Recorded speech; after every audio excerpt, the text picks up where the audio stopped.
America के Chicago में 21 फरवरी 1977 को फिलीपींस की नागरिक टेरेसिटा बासा की अपार्टमेंट के अंदर बेरहमी से हत्या कर दी जाती है। पुलिस और डिटेक्टिव इस केस को सुलझा नहीं पाते तो खुद टेरेसिटा की आत्मा ने अपने लिए इंसाफ मांगा। कैसे उसने कातिल को जेल की सलाखों के पीछे पहुंचाया, आइए जानते हैं आज की इस कहानी में। नमस्कार दोस्तों, मेरा नाम है संदीप और आप देख रहे हैं क्राइम स्टोरी। कहानी अमेरिका में ऐसे मर्डर की जिसमें पुलिस से लेकर कोर्ट तक ने माना कि इस केस को एक भूत यानी एक आत्मा ने सॉल्व किया है। कानून आमतौर पर भूत पिशाच को नहीं मानता, लेकिन अमेरिका के इस केस में पुलिस ने खुद माना कि हमने इस मर्डर केस में हार मान ली थी और भूत ने ही इस केस को सुलझाया है। दरअसल टेरेसिटा बासा नामक लड़की जिसका जन्म फिलीपींस में हुआ था, स्कूल की पढ़ाई करने के बाद टेरेसिटा ने हायर एजुकेशन के लिए अमेरिका को चुना। माता पिता ने भी उसे अमेरिका जाने की अनुमति दे दी। फिर टेरेसिटा पहुंची अमेरिका के शिकागो शहर में। यहाँ उसने म्यूजिक में मास्टर्स की पढ़ाई की।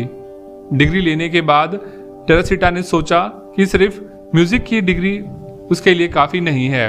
फिर उसने मेडिकल एजुकेशन की तरफ रुख किया और रेस्पिरेटरी थेरेपिस्ट के तौर पर पढ़ाई पूरी करके एक हॉस्पिटल में काम करने लग गई। साल 1977 में टेरेसिटा की उम्र 47 साल थी, लेकिन उसने तब तक शादी नहीं की थी। हालांकि उसके कुछ बॉयफ्रेंड जरूर रह चुके थे, पर बात शादी तक नहीं पहुंची थी। फिर भी वह अकेले अपनी लाइफ एंजॉय कर रही थी। वह अपनी सिंगल लाइफ से काफी खुश थी। बात है 21 फरवरी 1977 की। शाम के करीब 7:30 बजे टेरेसिटा ने अपने एक दोस्त रुथ रॉय को फोन किया। बात करते करते उसने बताया कि उसके घर पर एक गेस्ट आने वाला है। ऐसा बोलकर उसने फोन काट दिया। इसके करीब 1 घंटे बाद 8:30 बजे टेरेसिटा के अपार्टमेंट से धुआं निकलता दिखाई दिया। पड़ोसियों ने जब ये सब देखा तो तुरंत इस बारे में सिक्योरिटी गार्ड को बताया, जिसके बाद फायर ब्रिगेड को सूचना दी गई। मौके पर पहुंचकर फायर ब्रिगेड की गाड़ियां अपार्टमेंट में घुसी तो देखा कि वहां आग लगी हुई है, तो उन्होंने तुरंत आग पर काबू पा लिया। इस दौरान उन्होंने ड्राइंग रूम में देखा कि कारपेट पर एक लड़की मरी पड़ी हुई है, जिसके शरीर पर कोई कपड़ा नहीं है और आधा शरीर उसका जल चुका है। देखते ही साफ हो गया कि मामला रेप का है। तुरंत पुलिस को सूचना दी गई। पुलिस शव को कब्जे में लेकर पोस्टमार्टम के लिए भिजवा देती है। पुलिस को तब लगा शायद किसी ने टेरेसिटा का रेप कर उसे जलाने की कोशिश की है, जिससे आग पूरे घर में फैल गई थी। फिर जब पोस्टमार्टम रिपोर्ट आई तो पता चला कि उसके साथ रेप नहीं हुआ था, बस उसकी सीधे हत्या कर दी गई थी। पुलिस ने जांच शुरू की। टेरेसिटा के माता पिता भी शिकागो पहुंचे।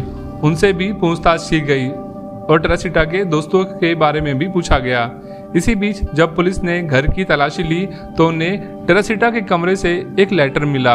लेटर में लिखा था, get theatre ticket for AS. अब पुलिस के सामने सवाल यह था कि ये एएस कौन है। डिटेक्टिव की मदद ली गई, लेकिन फिर भी पुलिस को इस बारे में कोई सुराग नहीं मिला कि एएस है कौन। जांच करते करते महीने बीत गए, लेकिन पुलिस के हाथ अभी भी खाली थे। इसी बीच जब हत्या को 1 साल होने वाला था, तभी इस मामले में एक नया मोड़ सामने आया। दरअसल जिस डिटेक्टिव को यह जांच सौंपी गई थी, उनको अपने दफ्तर में टेबल के ऊपर एक नोट पड़ा मिला। इस नोट में लिखा था, टेरेसिटा मर्डर केस में एक गवाह मिला है। गवाह का नाम था जोसे। पेशे से डॉक्टर डिटेक्टिव फिर जोसे के पास गए और मामले के बारे में पूछा। जोसे ने बताया कि मैं टेरेसिटा को नहीं जानता हूँ, लेकिन मेरी वाइफ पिछले कुछ समय से अजीबोगरीब हरकतें कर रही है। वह नींद में बड़बड़ाती है, उसकी आवाज भी बदल जाती है। एक दिन मेरी पत्नी रेनी नींद में जोर जोर से कुछ बोल रही थी। वह जोर जोर से मेरा नाम ले रही थी और यह कह रही थी कि मेरा कत्ल हुआ है और जिसने मेरा कत्ल किया है उसका नाम है एलन शेरी। वो मेरे घर पर टीवी ठीक करने आया था। उसने मुझे मारा पीटा और हत्या कर दी। उसने पूरे घर का नक्शा भी बिगाड़ दिया ताकि मामला लूट का लगे। आप प्लीज इस बारे में पुलिस और डिटेक्टिव को बताओ। ताकि मुझे इंसाफ मिल सके। जोसे ने बताया कि इतना बोलकर मेरी पत्नी शांत हो गई। फिर मैंने भी इस चीज को गंभीरता से नहीं लिया और इग्नोर कर दिया। फिर अगले दिन फिर से रेनी की रात में तबीयत बिगड़ने लगी और वो जोर जोर से बड़बड़ाने लगी, लेकिन इस बार वह काफी गुस्से में थी। गुस्से में वह मेरा नाम लेकर कह रही थी कि तुमने मेरे साथ अच्छा नहीं किया, मैंने तुमसे मदद मांगी और तुमने इसे इग्नोर किया। मेरी मदद करो, नहीं तो इसका खामियाजा तुम्हारी पत्नी को भुगतना होगा। जोशे ने बताया कि मैंने बड़ी हिम्मत करके उससे पूछा, तुम हो कौन और ये सब क्यों करवा रही हो? अगर मैं ये सब पुलिस को बताऊंगा तो वो मुझ पर हंसेंगे, मुझे कोई सबूत तो दो। फिर उसने मुझे बताया, एलन शोरी ने मेरी हत्या करने के बाद अलमारी से मेरे कुछ जेवरात चुराए थे। वो जेवरात उसने अपनी गर्लफ्रेंड को दिए हैं। वो उसकी गर्लफ्रेंड के घर पर ही है और वहीं मिलेंगे। अब वो जेवरात मेरे हैं या नहीं, इसका भी सबूत देती हूँ। मैं तुम्हें कुछ नंबर दे रही हूँ अपने दोस्तों और माता पिता के, जो कि उन जेवरातों को पहचान लेंगे। इसी के बाद मैंने पुलिस को कांटेक्ट किया और उन्होंने मुझे आपसे मिलने को कहा। अब डिटेक्टिव और पुलिस ने मिलकर इसकी जांच शुरू की। एएस नाम की पहली पहेली तो सुलझ गई थी।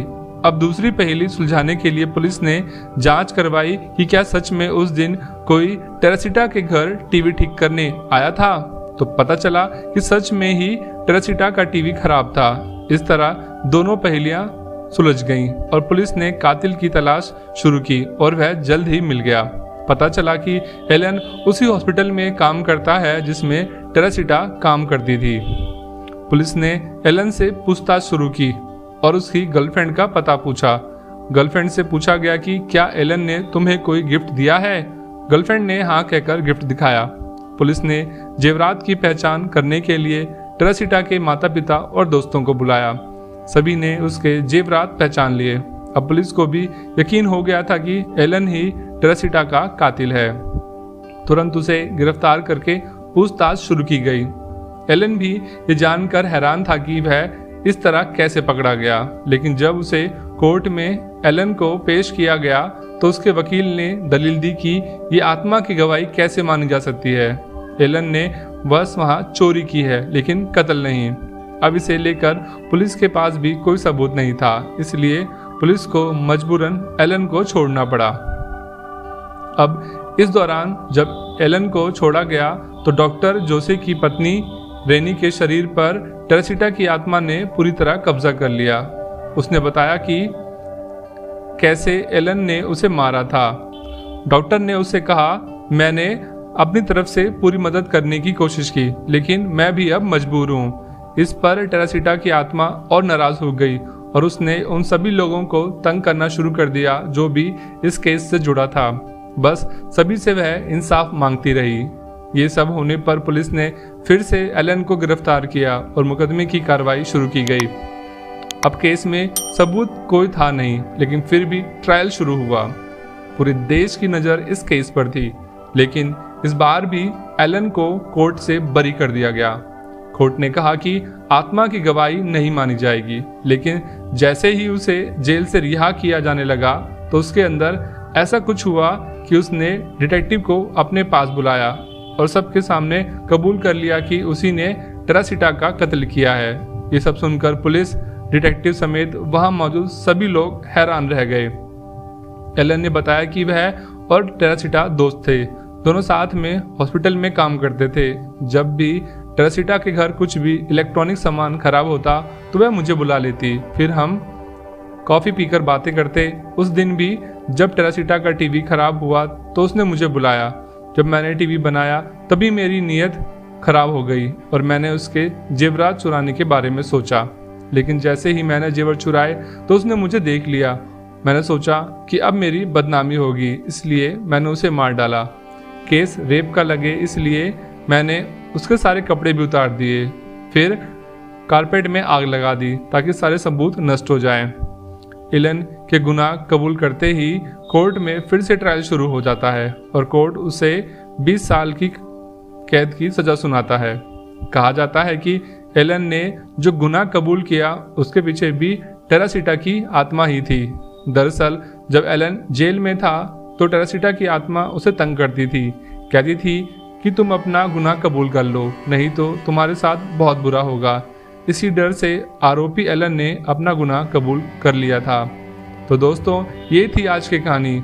हमारी मेहनत आपको कैसी लगी प्लीज़ कमेंट करके ज़रूर बताएं, और अगर आप हमारे चैनल पर नए हैं तो प्लीज़ हमारे चैनल को सब्सक्राइब करें और बेल आइकन को प्रेस करें।